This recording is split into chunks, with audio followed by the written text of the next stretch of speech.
noite, Floripa, boa noite, Brasil, boa noite, mundo. Eu estou Eustáquio Patunas e este é o programa Vida Inteligente. Hoje nós trouxemos para vocês aqui, antes de a gente iniciar o nosso programa, eu gostaria de anunciar uma palestra que nós vamos ter agora no dia 6, aqui no Florianópolis Palace Hotel, 6 de maio, 18 horas. Eu estou distante aqui, é uma palestrante internacional, promovida pela Brahma Kumaris, O Poder da Mente... Como é que dá para ler, Pedro? O poder... para você conseguir uma vida feliz. É uma yogi que eu não consigo ler daqui. Antiga, 1986, ela é muito conceituada no mundo. E ela vai estar aqui em Florianópolis para proferir uma palestra gratuita às 18 horas do próximo dia 6 de maio, um domingo, no FLOP, aqui na Praça Pereira Oliveira. Compareça e conheça a yogi. Bom, o tema dessa semana é no mínimo interessante, porque tão logo eu divulguei, muitas pessoas me escreveram e acharam curioso. E como é uma ciência, hoje as pessoas, conforme a gente vem falando todos esses anos, é bacana a gente acompanhar esse crescimento, pelo menos das pessoas que se relacionam conosco, que o nosso público telespectador, as pessoas com quais a gente convive, que semelhante atrai semelhante, elas já não aceitam qualquer coisa. Então isso é muito importante, as pessoas já estão sabendo hoje discernir. Vocês veem que muitos eventos hoje que antes lotavam e lotavam e lotavam, hoje estão esvaziados. Por quê? Primeiro por causa da mesmice e segundo porque as pessoas viram que aquele não é mais o caminho delas. Mas, por outro lado, aparecem ciências ou protociências, eu não sei qual é o caso que nós vamos falar hoje aqui, por isso que nós temos convidado, e nós vamos conhecer hoje, eu vou dar o termo mais comumente conhecido, que é a iridologia, a análise de você ou do seu corpo, nós já vamos descobrir tudo, através da íris dos seus olhos, e o que a gente pode descobrir para isso. E para isso nós estamos trazendo o Edson Miguel Bonotto, que é naturopata, é isso? Sim. Você está bom? Naturopata. Naturopata, Boa prazer, noite, Eustáquio. prazer em recebê-lo aqui. Obrigado pela oportunidade. Eu vou falar então sobre íris. Vamos tentar esclarecer mais para que vocês fiquem sabendo um pouco mais o porquê que o olho é o espelho da alma. Todo mundo diz, pelo menos eu gosto de olhar as pessoas nos olhos, deve ter um sentido. Bom, e hoje, como é um programa que eu tenho certeza que talvez você queira fazer alguma pergunta, anote aí, que faz tempo que a gente não fala com ninguém, eu não tenho nem sequer anunciado, 3222-1137, aqui Florianópolis, código 48, e as pessoas que nos assistem pelo mundo já sabem que tem que preceder os 55. Então, se você tiver alguma curiosidade, telefone o Fernando, o Pedro, anotam a pergunta, trazem para a gente, nós vamos responder no ar, porque o Vida Inteligente é ao vivo. Edson, iridologia, o que é? Ela tem um nome científico, né? E parece que está modificando isso. E eu vou deixar vocês invejosos, porque antes do programa começar, o Edson já chegou aqui muito mais cedo. E eu já fiz consulta, eu já perguntei um monte de coisa, entendeu? Então vai ser muito, muito agradável mesmo, muito interessante o que nós temos para falar hoje. Vamos lá, Edson, o que é iridologia? E ela tem um novo nome que passa a ser conhecido agora. E por que essa mudança para esse novo nome? Então, a iridologia, íris, né, o estudo da íris, logia, estudo, né? A iridologia, então, é o estudo da íris. O que a íris traz, o que a íris mostra, como nós nos apresentamos e como nós podemos nos ver através da íris. E a partir, então, do ano de 2005, Eustáquio, no Congresso então Internacional de Iridologia em Lisboa, Portugal, a iridologia então passou a ser denominada microsemiótica oftálmica. Então, dentro do mundo científico, né, da comunidade científica, a intervenção da iridologia passou então a ser a microsemiótica oftálmica e com o que trata, como a iridologia, como a microsemiótica trata, qual a intervenção terapêutica paralela às outras intervenções terapêuticas, homeopatia, alopatia, seja qual for a intervenção. Como a comunidade científica, a comunidade médica vê A microsemiótica, como é que é? Microsemiótica? Cada vez estão simpatizando mais, na mesma proporção que eles vão conhecendo o que nós vemos, como nós podemos ver um desequilíbrio ou desequilíbrios na íris. Então, a microsemiótica oftálmica observa o desequilíbrio, o equilíbrio ou desequilíbrio entre o sistema nervoso simpático e parasimpático. A função e o movimento e a vitalidade ou não das glândulas do nosso sistema endócrino, né? E também o equilíbrio entre o sistema nervoso autônomo, quer dizer, os traumas acontecidos até hoje na nossa vida. O trauma é registrado na íris? Sim, os traumas eles estão registrados na nossa íris. Puxa. Então, a íris, a nossa íris mostra, então, o momento da concepção, quando nós fomos concebidos. Opa, como é que é isso? O momento que o espermatozoide fecundou o óvulo. Os 9 meses de gestação. Tudo na íris? Sim, a íris, ela mostra esse movimento. Puxa. Nós vamos ver as imagens depois, tá bem, né, vamos documentar. de algumas fotografias, né? E nós pensamos, a partir nessas imagens, nós vamos pensar numa íris como um relógio. Às 12 horas da íris é o momento da concepção, o momento que nós entramos nessa vida. E no movimento inverso, né, no sentido anti-horário, nós vamos contando o tempo. Da viagem da volta? O tempo, o nosso tempo. Nós vamos contando o nosso tempo nesse movimento anti-horário. Então, os 9 meses de gestação, nós podemos observar, então, a partir dentro desses 9 meses de gestação, os acontecimentos, inclusive situações que a nossa mãe viveu conosco dentro do útero. Aí depois, nós nascemos os 9 meses, volta novamente para as 12 horas. Então, nós nascemos a hora do parto, como foi o parto. E tudo o que aconteceu com a gente até agora, nesse instante. Bom, ainda bem que nós vamos mostrar aqui, porque do jeito que ele está falando assim, como é que pode aparecer isso aqui? Né? Vamos ver. Então isso que a microsemiótica oftálmica estuda e vem estudando. Muito interessante isso aqui. Né? Esse movimento. Então na íris nós podemos ver um ser humano, nós podemos nos ver na íris, na nossa íris, na minha íris, né? Toda a minha informação genética, quer dizer, o que eu trago da família do pai e da família da mãe. Este sou eu. Eu sou uma continuidade de ambos. Né? Nós somos uma continuidade dos dois. Sim. Né? Do pai, do avô do pai, toda essa informação. Então, uma das minhas íris, ou à direita ou à esquerda, que eu vou estar explicando durante a nossa conversa, mostra a minha genética paterna e a minha outra íris mostra a minha genética materna. Uma das minhas íris é dominante, uma manda mais do que a outra. É isso. É interessante, poxa. Quem que mandava na tua casa? O teu pai ou a tua mãe? Então, nossa íris. Então, a minha íris, ela mostra esse movimento. Então, numa avaliação de microsemiótica, né, eu posso dizer quem mandava na tua casa, ou teu pai ou tua mãe.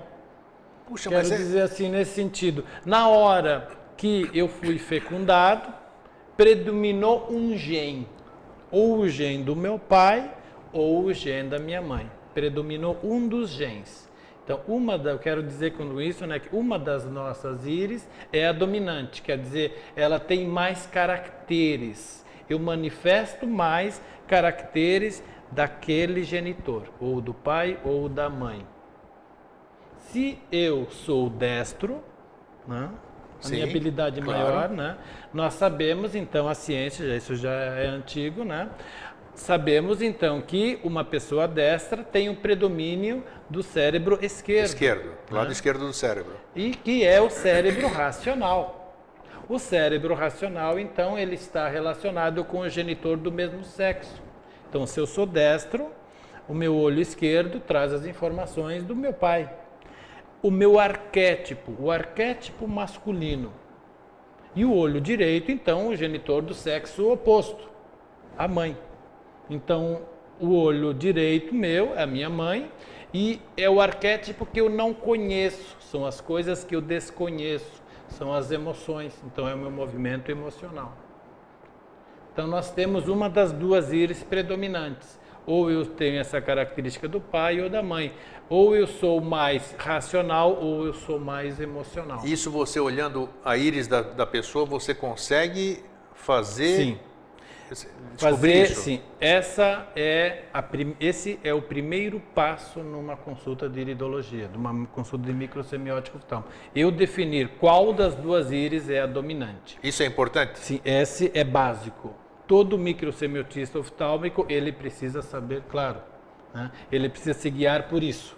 Né? Então, porque na hora que eu vou fazer o teu tratamento, fazer a sugestão de um tratamento, eu preciso saber quem eu estou tratando. Quer dizer, o que tu está manifestando mais? Né?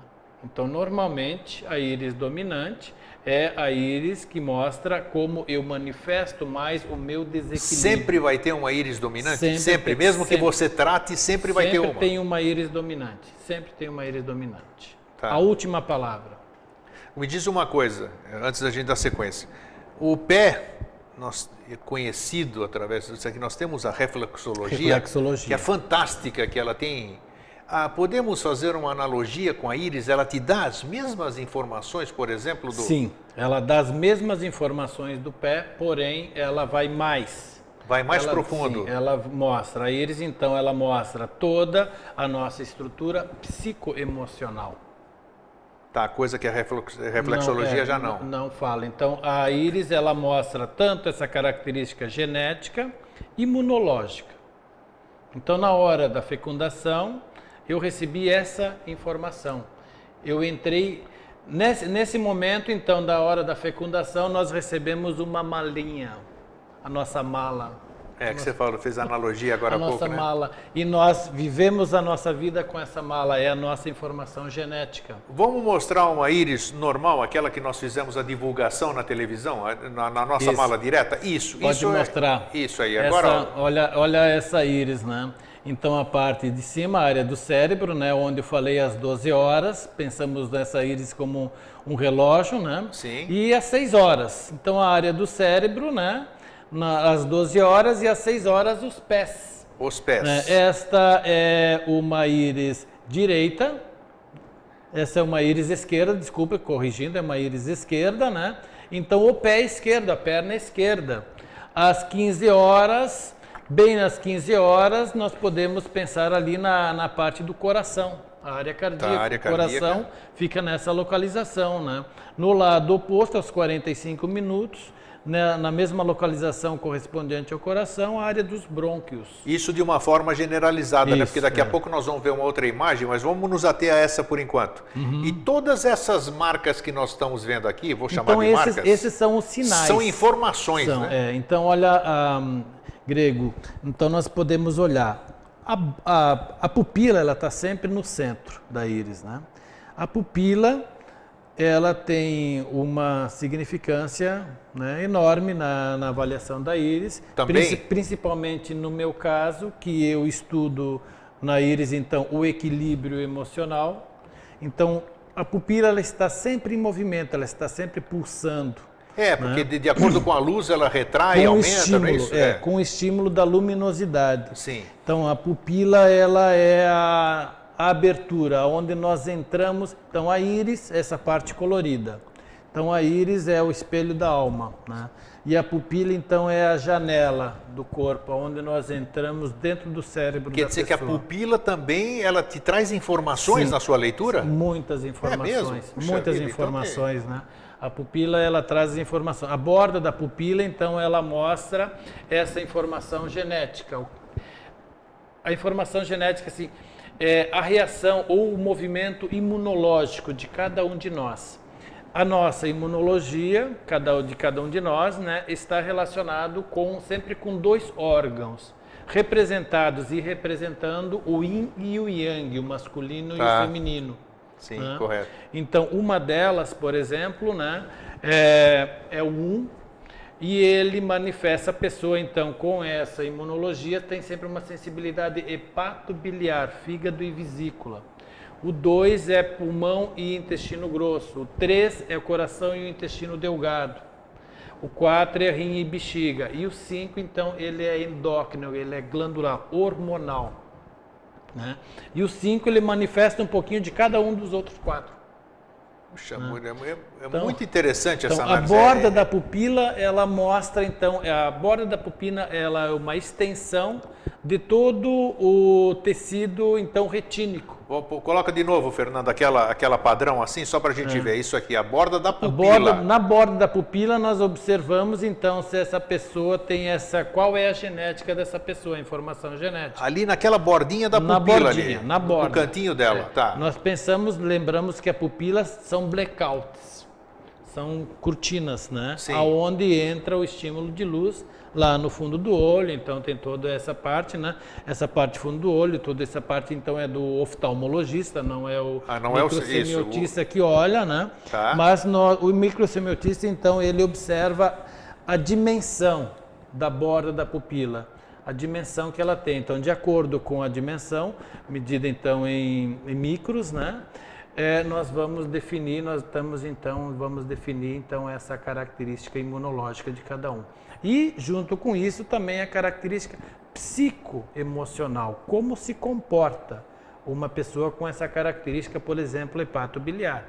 O hepatobiliar, ele sempre manifesta otimismo, quer dizer assim, o depois é sempre bom para essa pessoa. Sim. Assim como ele é dinâmico, não tem situação difícil. E aí ele então experimenta, em desequilíbrio, ele experimenta impaciência e irritabilidade. Essas 4, vamos colocar rapidinho essas 4 características. O 2, ele manifesta sempre uma tendência a pessimismo e pouca passionalidade. E ele manifesta então sintomas de desconfortos relacionados então ao pulmão e intestino grosso. Renite, sinusite, labirintite e etc. As ites, né? Sempre relacionado ao movimento respiratório. O 3, ele é uma característica de indecisão. Ora ele quer, ora ele não quer. Né? É o coração e o intestino delgado. Então ele vai manifestar taquicardia, arritmias e a questão também relacionada com a absorção de nutrientes, que é o intestino delgado. Essa sensibilidade então com nutrientes, né? Com as síndromes, por exemplo, né? Tá. E ele, como ele manifesta esse processo de indecisão, em desequilíbrio, um desequilíbrio muito acentuado, né? É uma tendência dessa constituição, então, dessa estrutura caracterológica, mostrar e manifestar a bipolaridade. Também aparece? Me diz uma coisa, uma pessoa que procura um microsemiótico... Microsemiotista. Microsemiotista. Ela procura por quê? Eu acho que o primeiro caminho é a curiosidade, né? Essa é uma boa pergunta, né? Muito boa pergunta. Por que as pessoas procuram a microsemiótica? Quem procura? Quem pode procurar? Né? Então, tanto nós podemos, através de uma avaliação microsemiótica, né? Tratar desconforto ou desequilíbrio que essa pessoa esteja experimentando, né? Como também fazer um trabalho preventivo. Né? Sempre lembrando assim que o que nós vamos observar, o que nós observamos numa íris é esse movimento de desequilíbrio entre o sistema nervoso simpático e parasimpático. São extremos. O movimento do sistema nervoso simpático está relacionado com a minha vontade. O que eu quero fazer. Né? Como eu quero fazer, o que eu idealizo e me movo em busca desse ideal. É o movimento simpático, a minha vontade. Okay. E o movimento parasimpático é aquele sinalzinho dentro de mim que diz assim, tu está indo demais, nós vamos nos machucar, ou nós não vamos nos dar bem. São os medos. Né?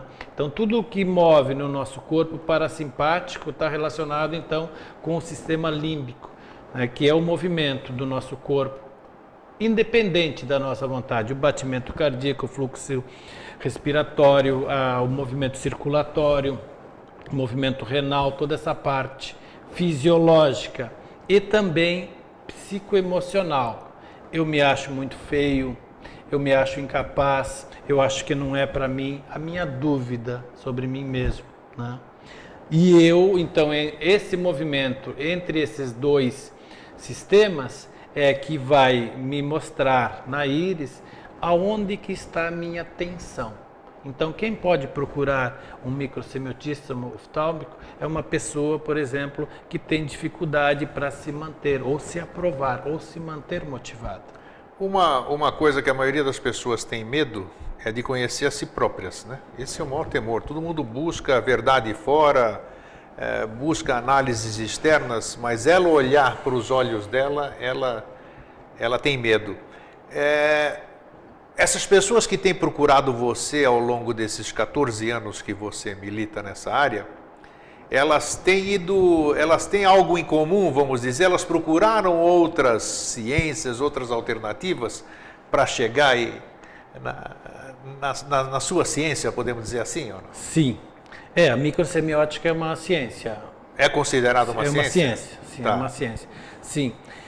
Muitas pessoas, inclusive eu vou mostrar umas filmagens que nós vamos mostrar, nós trouxemos aí, né? É uma pessoa que procura, aliás, duas pessoas que procuraram muito e vieram, então, quer dizer, não tinham mais opções. Isso é bom, que nem aquele... Não tinham mais opções, né? E aí me conheceram. E nós vamos ver nessa filmagem, né? E também essas pessoas, então, outras pessoas que podem procurar também, como tu falaste, curiosidade, querer saber como já está sendo bastante falado aqui no Brasil, né? Na Europa é muito comum. Muito comum, eu vi muita literatura, porque sim, quando a gente ia fazer mas o programa... a nível de Brasil é pouco, né? E é uma questão também cultural. Isso, né? Como tu falaste anteriormente, das pessoas procurarem fora. É uma questão cultural nossa, né? Para parar e olhar para si próprio e encontrar a solução dentro de si mesmo. Você né? consegue verificar se eu sou viciado em alguma coisa e se pode tratar a intoxicação, por exemplo? Você consegue ver numa... Sim, a íris ela mostra, então... Ela te mostra tudo. Por exemplo, ela mostra o nível de toxicidade que tu tem no teu organismo. De substâncias, qualquer substância.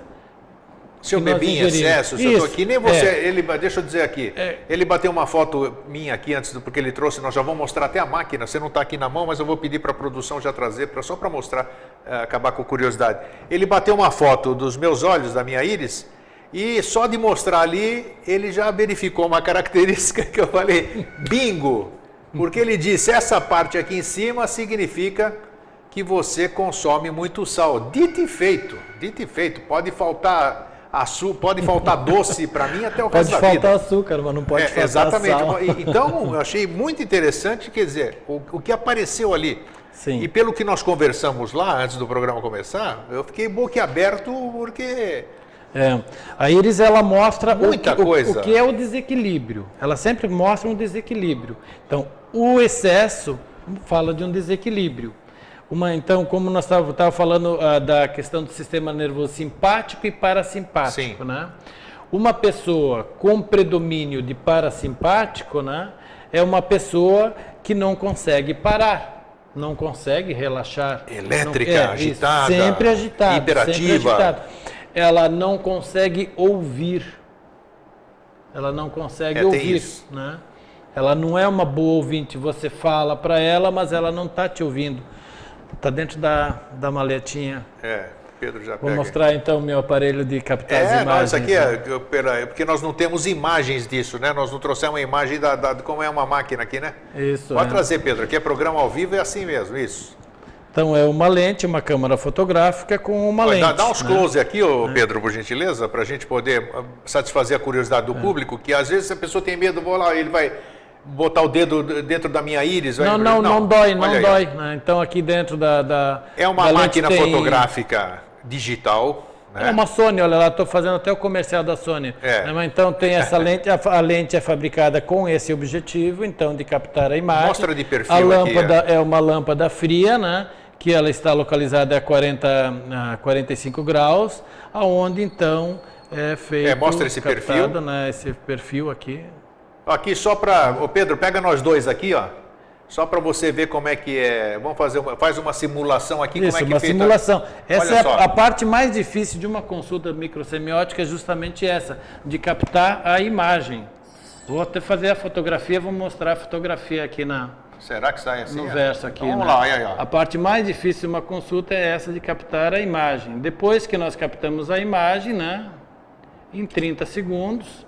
Tá aqui, ó, já tirou. Em 30 segundos, né, um bom microtista oftálmico, ele faz a avaliação, né? Aqui tá... Você consegue pegar aí, Pedro?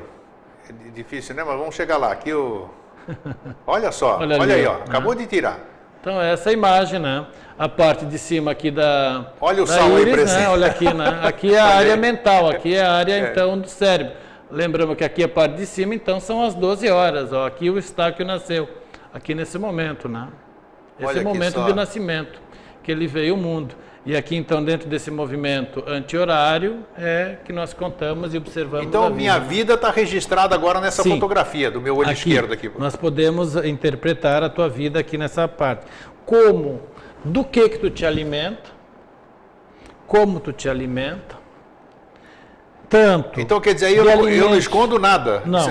Se eu for na minha nutricionista e dizer não, que eu só estou comendo verde, aqui a íris Não, vai, é isso. vai mostrar. O olho não mente, a boca mente, o olho não mente. Então, é isso... Por isso que dizem realmente, então tem fundamento que o olho é o espelho da alma? Sim, inclusive tem uma passagem bíblica, né, que então fala assim, né, que a candeia do corpo são os olhos, de sorte que se os teus olhos forem bons, todo o teu corpo terá luz.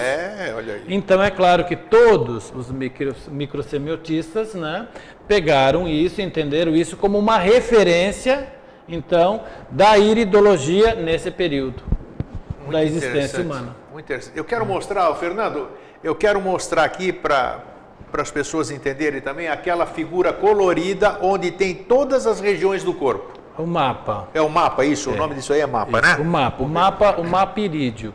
Então esse mapa, ele Olha tem... só, para nós aqui está meio distante, mas para você em casa deve estar próximo aí. A elaboração, esse mapa já existe em torno de 250 a 300 anos. Eu vi que é uma coisa muito antiga, eu pesquisei aí, né? Sim, é bem antiga. E ele é aceito, então, desde esse período, né, 300 anos aproximadamente, ele é aceito por todas as escolas de iridologia que nós conhecemos, que existe no planeta. Que bacana, existe uma uniformização, Sim, então. Então, todas as escolas aceitam. Aí a escola italiana, que é a iridologia europeia, que é essa que eu pratico, né? Tem a escola alemã, tem a escola russa, a escola americana, são as escolas, a escola portuguesa, né? Todas essas escolas, então... Mas a técnica é a mesma? Sim. Todas as escolas observam, então, os órgãos nessa localização do nosso olho. Nesse caso aí, nós estamos vendo um olho direito, né? Que está o dedo direito. É o dedo direito. Então, a gente pode olhar lá, às 12 horas, tem a palavra assim, vitalidade. É o centro da vitalidade. Essa parte da íris, ela corresponde, então, à parte do nosso cérebro, onde está localizado as amígdalas e o hipocampo. Sim. Então, essa parte do nosso cérebro é considerada por todos os neurocientistas como, então, essa parte, o cérebro emocional. É nessa parte do cérebro que nós experimentamos, então, a sensação de estarmos seguros ou inseguros, confiantes ou não confiantes, alegres ou entristecidos. Tudo na região das 12 horas que você chama. Tá? Exatamente. Dentro dessa parte, então, é o centro da vitalidade nosso.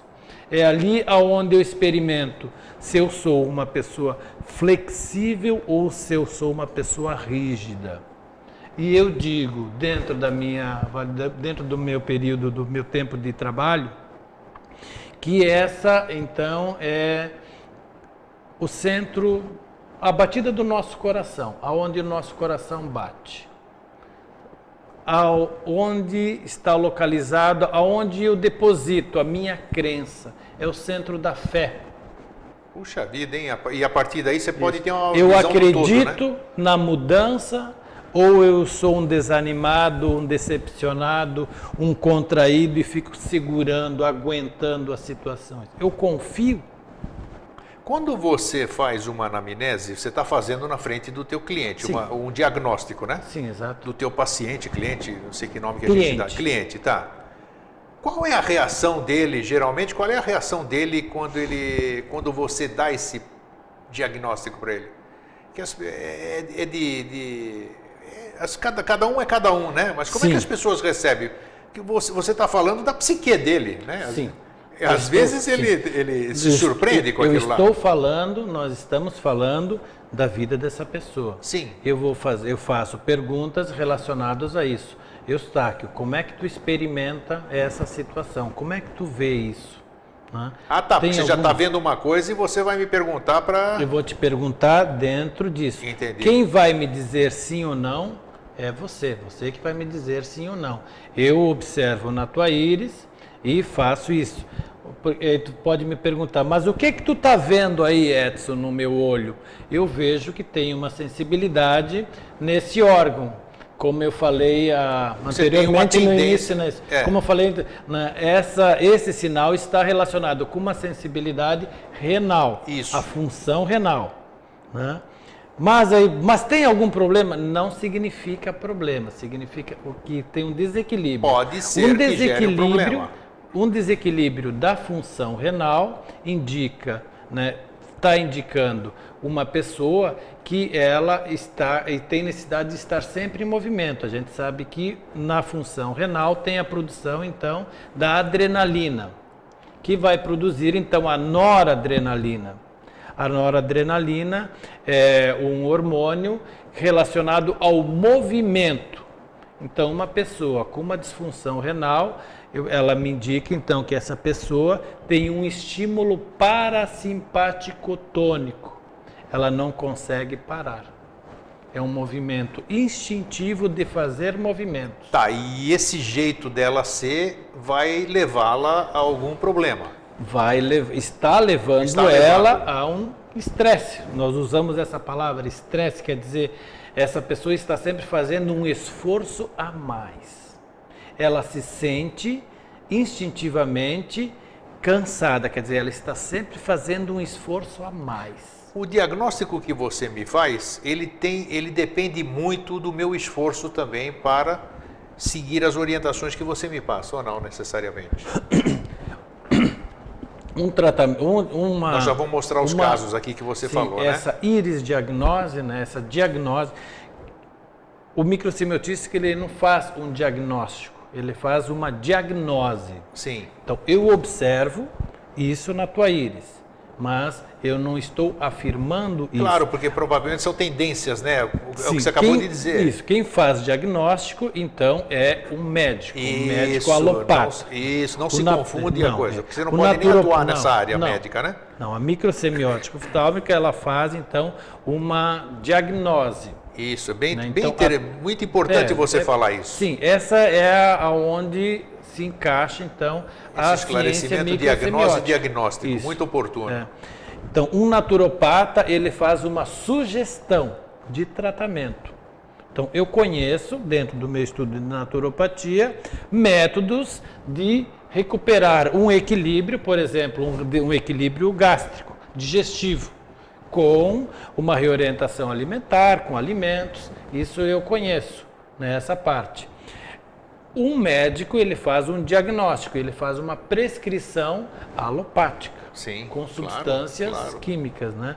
E um naturopata, então, um microsemiotista oftálmico, ele faz, então, e usa esse tratamento. A microsemiótica oftálmica desenvolve um tratamento para equilibrar esse movimento entre simpático e parasimpático. Eu fiquei contente de ouvir isso, porque o bom profissional da área alternativa, que tem hoje, por exemplo, você já vê que a acupuntura já está sendo reconhecida, até os médicos, exige-se agora que seja médico para fazer acupuntura. Sim.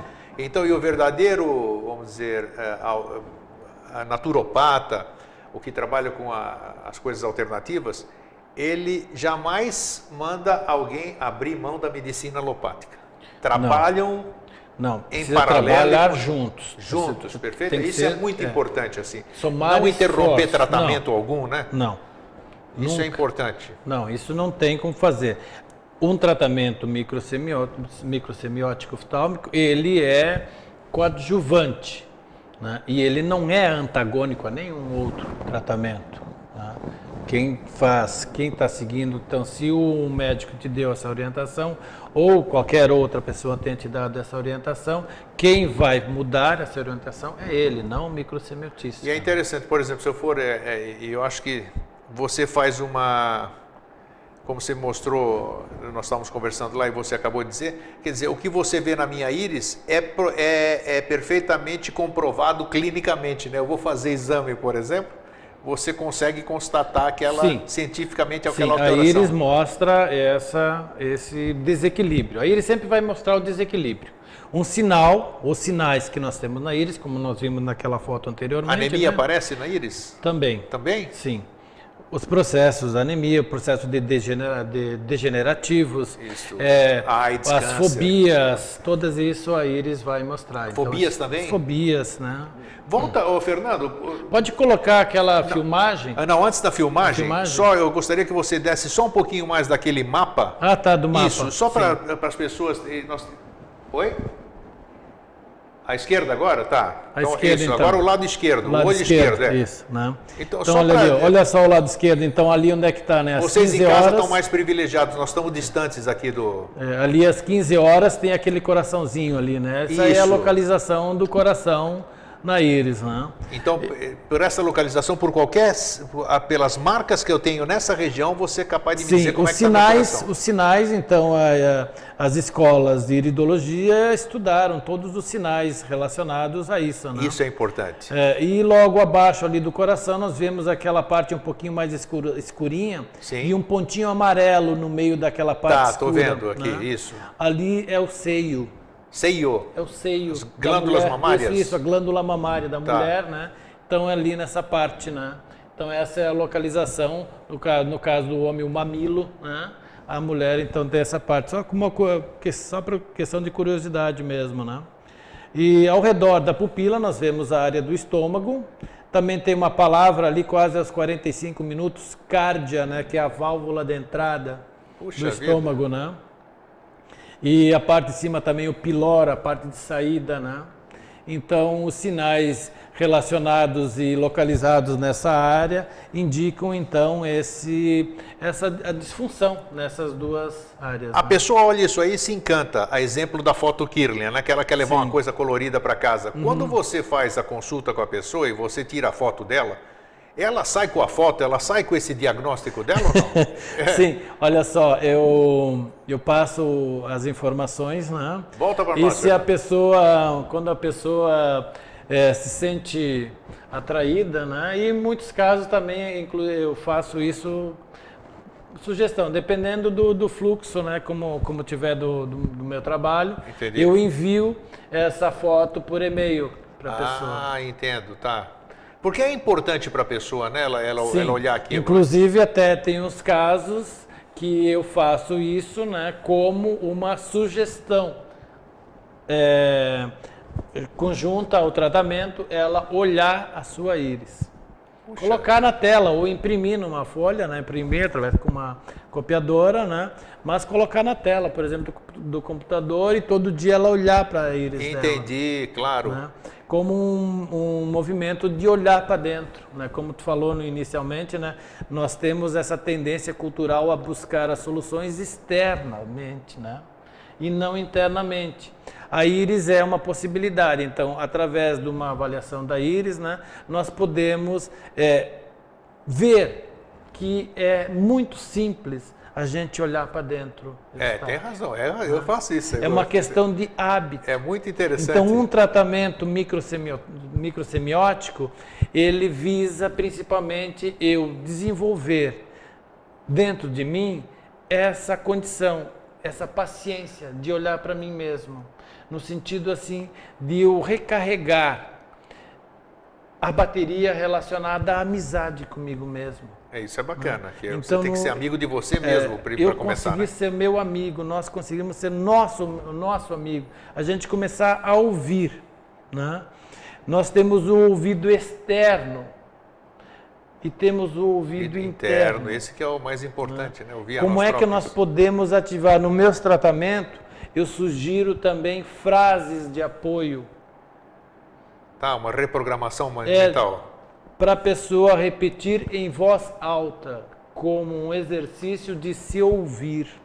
Eu me dar sugestões e me ouvir. Então, eu exercitar o meu ouvido, eu começar a recuperar esse diálogo internamente. Isso é muito importante. Assim. Eu aqui acabo o programa, vou para casa, ele vai... Pois eu fico assistindo o meu programa. Eu fico assistindo porque a gente vai se analisando, vai se ouvindo. Isso é muito importante o que o Nelson está falando aqui. Então, me diz uma coisa, a gente está se perguntando, o que a pessoa, ela vai fazer uma consulta com você, o que ela leva, fora as instruções, o que ela leva? Ela leva esses gráficos embora? Ela acompanha o gráfico, você dá ou fica no seu arquivo? Como é que é isso? Eu fico no meu arquivo. Sim, porque tem acompanhamento, talvez... Daqui a 30 dias ela vem fazer um retorno e nós vamos olhar. Eu vou comparar, então, a fotografia anterior tá? E a posterior. Para ver se houve algum progresso. Então eu vou fazer a sugestão, eu faço a sugestão de tratamento, que a pessoa deve se esforçar para seguir à risca.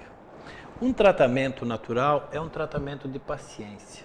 Isso é verdade, paciência mesmo. Paciência. É homeopático. O que nós precisamos exercitar com a gente é a paciência.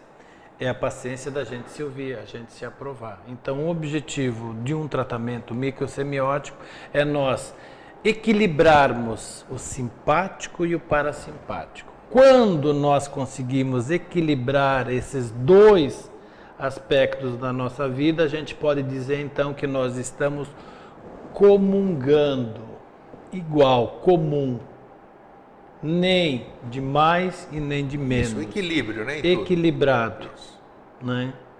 Talvez seja essa expressão, né, que Cristo veio ensinar para a gente, a comunhão entre o masculino e o feminino.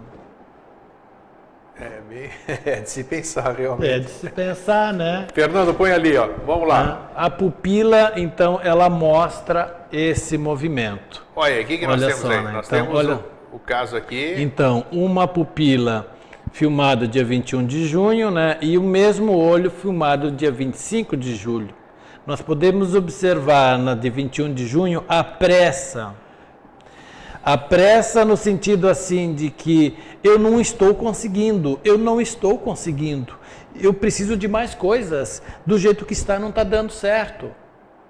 Né? Uma vida... Não tem solução, eu tenho que continuar fazendo as mesmas coisas porque não tem solução, não tenho outra solução. Não tem alternativa. Não tenho, então essa pessoa, quando vem me procurar, no período de crise, é uma profissional, esteticista, vou usar uma esteticista, sim, muito conceituada, muito procurada, mas no período de crise dela, ela se fechava dentro de um quarto e ficava 4 dias sem sair, sem abrir a janela, ninguém podia nem acender a luz. Puxa, que não é enxaqueca e nem depressão. Não, ela já tinha tratado não sei quantas vezes a depressão. Sim. De depressão, muita medicação, usando muita medicação, né? E 30 dias depois ela voltou, olha o movimento da pupila dela 30 dias depois. Aí não tem, me diz uma coisa, aí não tem, a luz foi a mesma, não teve interferência de luz aí não, né? Não, a mesma máquina, o mesmo aparelho, inclusive esse... Porque percebe-se uma mudança, a pupila dela está muito mais bonita, vamos dizer, a íris dela está muito mais bonita. Ela está pulsando, né? Sim. Ela está pulsando. Então, na primeira, na de 21 de junho, nós falamos então que a pupila dela está em hipos, acelerado. Então, um movimento muito rápido entre o simpático e o parasimpático. Simpático e parasimpático. Um movimento muito rápido. Quer dizer, ela não conseguia parar e ver uma solução. E na segunda foto, 25 de julho, né, nós vemos uma diminuição do hipos. Então, na interpretação microsemiótica... Claro que tem N fatores aí dentro que você analisou. Vários outros, mas só falando nesse aí, né? Sim. Então, ela está conseguindo ter mais paciência. E olha só o que ela me relatou, entre outras coisas. Eu estou conseguindo ver cores. Eu estou vendo as cores. Puxa, ela não conseguia ver as cores? Ela via, mas não via colorido. Não observava. Ela não se alegrava com as cores. Entendo, Essa é a minha interpretação. Entre ver e observar. Isso. Né? Ela não Perceber. se alegrava com as cores. Eu estou vendo as cores. Entre outras coisas, dormindo melhor, motivada, arrumada. Ela veio no retorno arrumada.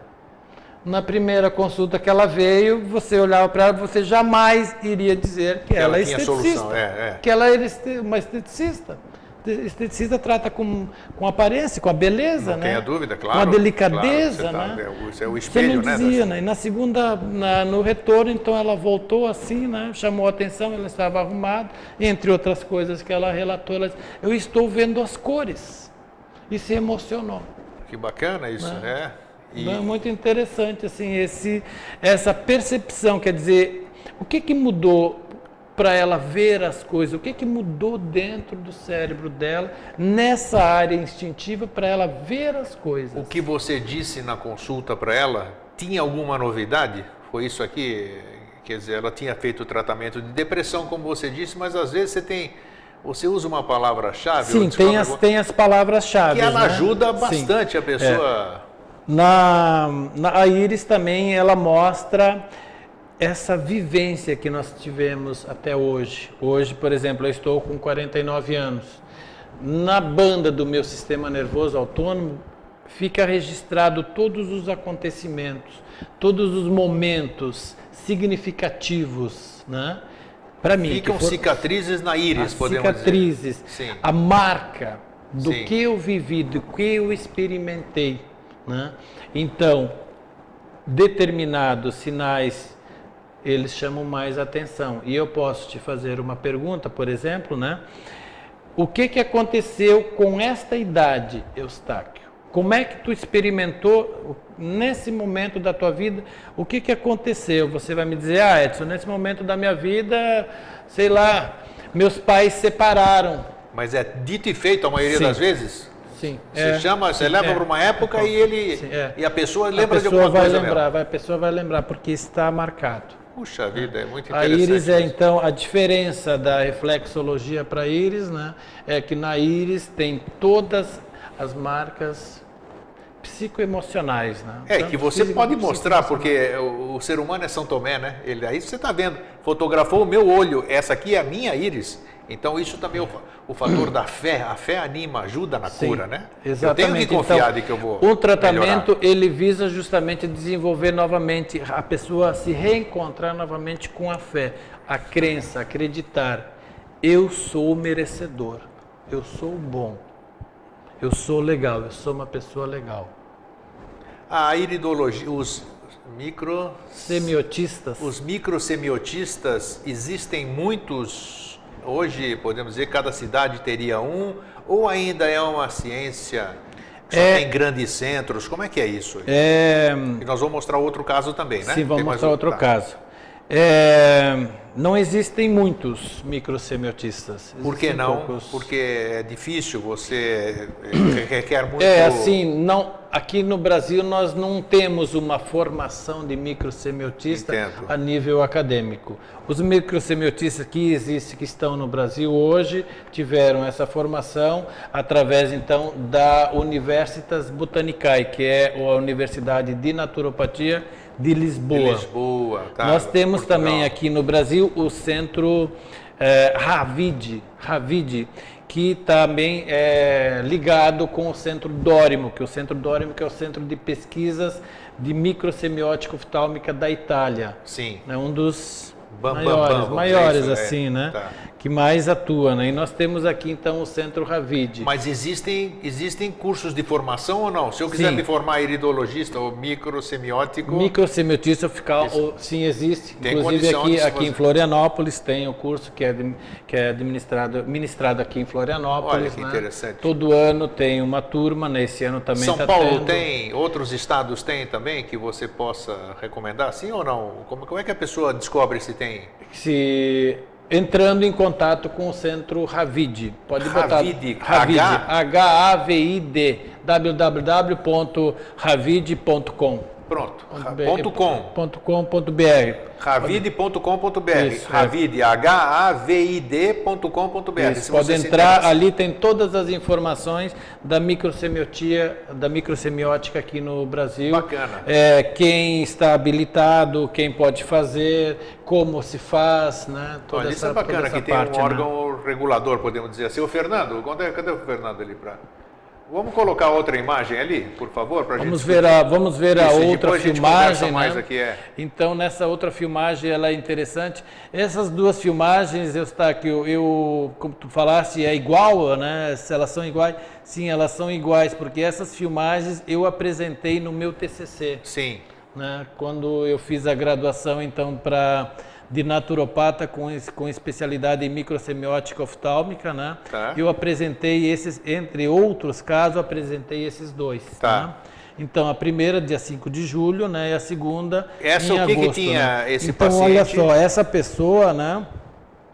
Essa pessoa, ela tinha e tem o histórico de diabetes. Sim. Então ela estava com 62 anos, né? Mas ela não tinha manifestado diabetes com 62 anos, né? E ela se cuidava, sempre se cuidou, ela sabia de familiares, mãe, irmãs, né?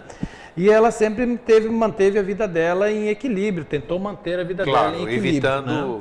Isso, né? Não fazendo excesso, sempre cuidando, então sempre controlado, sempre muito bem, assim, né? E... Só deixa do carro, só para mudarmos aqui o carro. Está na bolsa da minha jaqueta.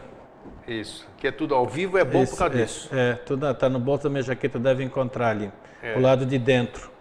Então, aconteceu um fato emocional, né, que levou ela, então, a desenvolver... Ela desenvolveu o diabetes. Desenvolveu o diabetes, mas foi assim, com muita rapidez. Ela perdeu uma irmã, ela perdeu uma irmã, esse fator emocional. Tá. Ela perdeu a irmã, que ela tinha muita ligação afetiva com essa irmã, né? E a partir disso, então, ela desenvolveu diabetes. Né? E foi então para médicos, para hospitais, assim, ficou muito desequilibrado, entrou assim num desequilíbrio assim que ela quase... A fotografia da esquerda é o processo, ela em pleno processo, né? Ali de 5 de julho. Da data do dia 5 de julho, né? Isso já há uns 8 meses que ela vinha tratando de diabetes. Sim. E ela muito cuidadosa, assim, mesmo ela cuidando isso, né? Até a cor do olho mudou, muito, olha só. Né? Os índices de diabetes dela nunca ficava igual. Ela media todos os dias e estava diferente, não equilibrava. Com medicação química, com dieta, não estava equilibrando. E quando ela veio na consulta, ela usou essa expressão assim: eu tenho a sensação de que parte do meu chão desapareceu e eu não sei aonde botar o meu pé. Então, olha, a relação que ela fez com essa perda emocional, então foi uma ficou sem chão, chão. Com muita gente fica em situações sem difíceis. Chão. Então nós conversamos bastante com ela sobre isso, né? Também a íris dela mostrando esses traumas da vida dela, desses acontecimentos, né? E 30 dias depois ela manifestou então esse movimento, né? Mais equilíbrio, mais tranquilidade, o controle né? do açúcar, tudo.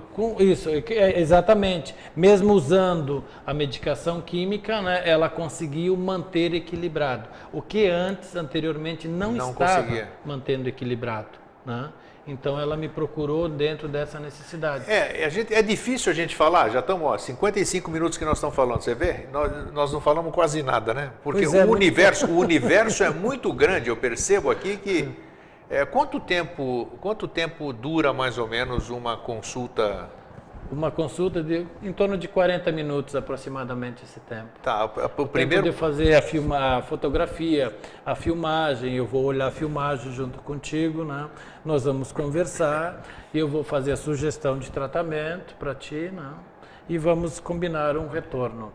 Você vai fazer durante esse período, durante esse tempo que você está fazendo o tratamento, nós vamos manter contato diretamente. Existe, vamos dizer, assim como nós fazemos os exames clínicos, todo mundo é obrigado a fazer, a partir de, não só normal e idade jovem, como mais velho, existe uma época um tanto e tanto para as pessoas visitarem um iridologista, vamos dizer, Sim. não acostumei com o termo científico ainda. Microsemiotista microsemiotista, oftálmico, né? Ou iridologista, sem problemas também, Eustáquio. Normalmente orienta um tratamento em torno de 3 meses. Sim. Uma sugestão de tratamento. Aí você me tratou, fiquei bem equilibrado. 3 meses, Quando é que eu devo retornar para 3 meses. Em 3 meses nós vamos reavaliar ou reconsultar. Tá. 30 dias você faz um retorno, daqui a 3 meses nós vamos reconsultar. E nós vamos ver como está o Eustáquio, o que mudou, o que melhorou. E é um negócio e o que simples, pode melhorar, continuar melhorando. Sim, é simples. Nós mostramos aqui ao vivo, né? É um você tratamento pegou aqui, não simples. tem nada, não é agressivo nem nada. Não. A parte mais demorada é a fotografia e a filmagem. A fotografia e a filmagem. O restante é muito fácil. Muito a interpretação, que é uma conversa, né? Você vai passando, isso aqui é muito... E você vai fazer esse tratamento, o objetivo desse tratamento, então, é fortalecer essa estrutura genética e equilibrar esse movimento simpático e parasimpático. Nós estamos quase em cima da hora. Você teria um caso para você me contar que você tenha trabalhado em todos esses anos de especialidade, andando paralelo com acompanhamento médico, por exemplo? Você já fez alguma... Sim, dessa filmagem é um desses casos, né? E outros. E o médico também tinha consciência de que a pessoa estava fazendo. Sim, já com um cardiologista também, trabalhando com cardiologista, com psiquiatra também, paralelo. Né? Dá para ter esse equilíbrio muito bem. Sim, mas cada um deles aceita, vamos dizer, esse tipo de trabalho como um trabalho agregador, vamos dizer. Agregador, sim, aceita como trabalho agregador. Nós estamos trabalhando justamente para desenvolver mais esse trabalho, né? Então nós estamos conseguindo fazer uma parceria com a USP. Isso é importante. Onde nós estamos trabalhando e vamos apresentar um trabalho. Para médicos? A nível universitário. Algum médico, seria interessante chamar até algum médico para acompanhar. Vamos fazer uma diagnose, né? E um diagnóstico, né? Que é bacana vocês fazerem. Em termos de pesquisa, eu acho que é uma coisa interessante. Sim, é uma parceria que está cada vez melhorando mais, né? Isso é bom. Está melhorando mais. Está agregando, um fica agregando, né? Como a microsemiótica pode agregar esses valores, né? Através desse conhecimento, como nós podemos observar esse equilíbrio entre o simpático e o parasimpático. Todos os tratamentos, todas as terapias visam esse objetivo. Fazer esse equilíbrio, né? Qualquer tratamento que nós vamos fazer, qualquer terapia que nós vamos fazer, nós temos por objetivo encontrar esse equilíbrio. Olha, muito bacana isso aqui. Agora eu quero que você deixe o seu contato. O contato é Florianópolis, né? Você não atende em outro lugar, tem que ser aqui em Florianópolis. Um e-mail de contato, o teu e-mail qual é? O meu e-mail então é Natural Equilíbrio. Tudo junto, Natural Equilíbrio, tudo junto, nós não temos o gerador de caracteres. Natural Equilíbrio, @hotmail. Fácil, naturalequilíbrio, @hotmail.com. E quem está aqui em Florianópolis, passe um e-mail para o Nelson, ele tem... Edson. O Edson, Nelson, olha isso, só, Edson Miguel. Passa aqui, ele atende aqui na Trindade, no Espaço Alternativo do Rafael Moritz. Quantos e quantos anos o Rafael, né? Um abraço se ele estiver assistindo. No Espaço Alternativo, na Laura Linhares. Na Laura Linhares, que número que é? 1815.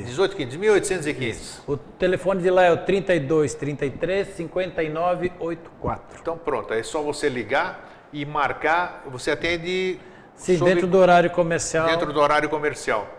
Então tá, quem tiver dúvida, escreva, passe um e-mail e nós vamos estar aí. Muito obrigado por você ter comparecido. Acho que você vai ter que retornar numa outra ocasião para a gente falar sobre outras coisas. Vamos falar sobre outras coisas. O leque, o cone, a pirâmide é de baixo para cima, né? Conforme a gente vai conversando, ela se abre mais ainda.